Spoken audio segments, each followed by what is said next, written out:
The mystery of urban legends. The small town of Silver Lake, located on the edge of the woods, has always been home to many rumors and urban legends. However, one of them stood out for its horrible mystical nature. The legend was about a strange woman named Lucy Hale, who disappeared into the woods many years ago. It was said that her soul still roamed these shadowy paths, and whoever hears her call will never return.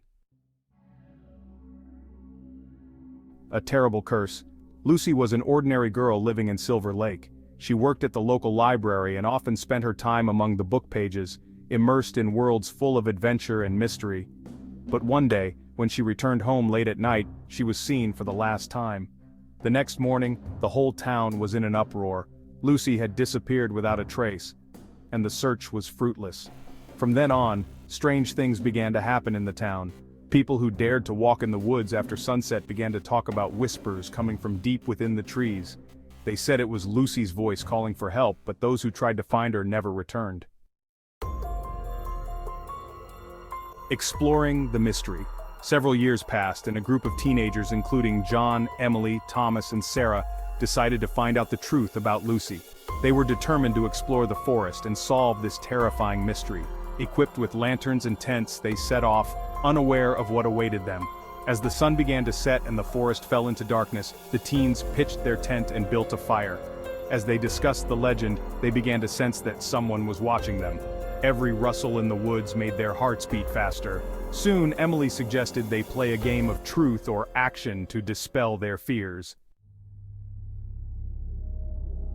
Scary revelations. When it was John's turn, he chose truth. Emily asked him if he believed in legends. John, laughing, replied, "No, they are just stories to scare children." At that moment, they heard a sharp whistle. Everyone froze, and their gazes met. "It's probably just an owl," Thomas tried to reassure them. But there was a note of alarm in his voice. Suddenly they noticed a dark figure approaching them from deep in the forest. It was a woman with long black hair and a white dress that fluttered in the wind. Meeting Lucy. "Have you come for me?" she asked, her voice melodic yet cold. The teenagers, gripped by fear, couldn't utter a word. Lucy Hale, they realized, was real. She looked just as she had been described in the legends, but her eyes were full of sadness. "I am waiting for you," she continued. "I cannot leave this forest until I find someone to help me free myself." At that moment, John, completely seized by terror and curiosity, stepped forward and asked, "What happened to you?"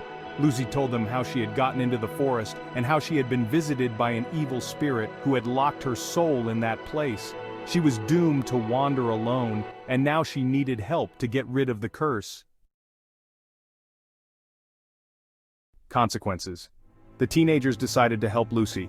They agreed to perform a ritual to free her soul. At midnight, they gathered around a campfire, following the instructions she had given. They cast spells that sounded like the whispering of the wind.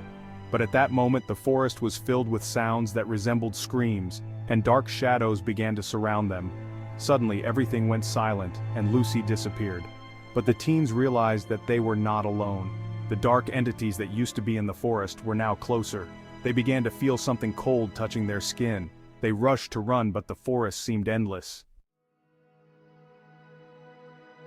Conclusion.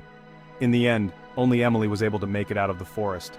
She was terrified and could never forget that night. The town fell into silence once again, but rumors of Lucy Hale continued to pass from mouth to mouth. The legend of Lucy became even more sinister, and people still tried to avoid the woods, especially at night. But Emily knew that something terrible still lived in the heart of the forest, something that would never let her sad fate be forgotten.